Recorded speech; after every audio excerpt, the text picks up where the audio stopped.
Alrighty, so I just built in my shopping cart my exact PC I have, well, as close as absolutely possible with decent deals. This is the same motherboard I had.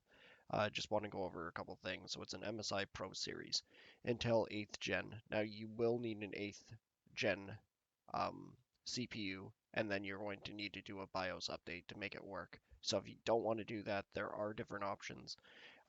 If you don't want, or if you don't have an extra 8th gen Intel laying around, then your best bet would be going with I wouldn't go up to a Z390.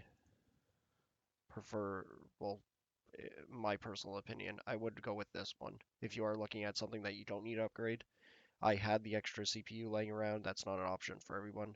This is what I would go with. You're going to run into the exact same problem that I have with my motherboard, with this one as well.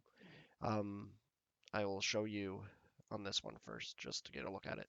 So with a liquid cooler that I have, that is actually really good. It actually hits these little silver circles here. It doesn't necessarily place perfectly flush against your CPU on that one side. I have no problems with it, but it is a little bit of a hassle when you are putting it on. Let me just go back to this one. So it is a great motherboard for the most part. I would say there are some tick-offs, like the RAM being the exact same color, and again, those being in the exact same spot. It does come with everything you need. It is a decent price. If you have an extra 8th gen CPU sitting around, or even if you want to buy the cheapest one, use it to run the BIOS update, literally throw it back in the box and send it back to Amazon, is an option as well. Next is I have a 700 watt power supply, 80 plus bronze, but this one was the better deal for 750 at $60. Next I have 32 gigabytes of RAM. This RAM is overclockable. I managed to get mine up to 3200 with no delays, no stuttering, no overheating, nothing. Next I have a 1 terabyte hard drive, and then my M2 SSD, an XPG 512, and then my Intel Core processor i5 9600K, which I overclocked. The Wi-Fi adapter that I use, the exact same RGB fans. Well, it's the lesser company.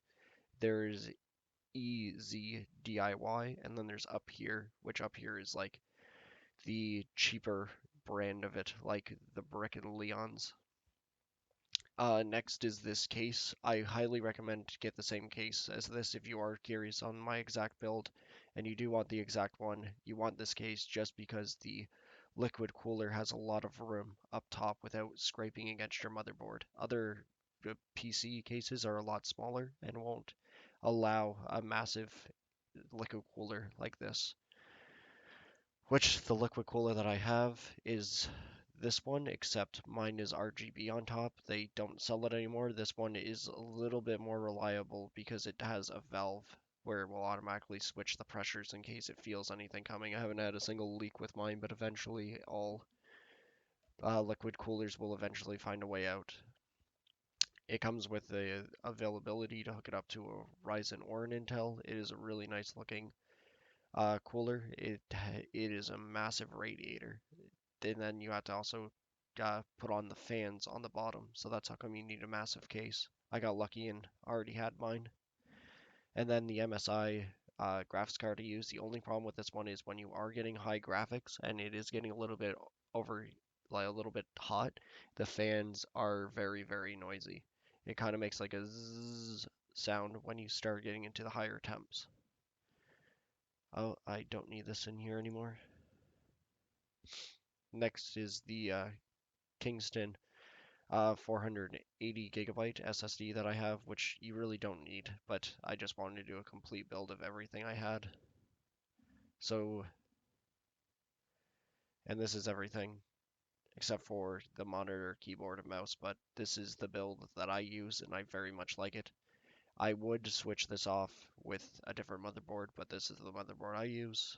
Pretty similar to the power supply I use, the exact same RAM. You do not need 32 unless you're video editing. 16 gigs will be more than efficient, so let's just drop it down to that, just to get a better score on price. And yeah, I recommend this graphics card. It is quite good. I have no problems with it. And then 1,220 with no real big sales going on whatsoever.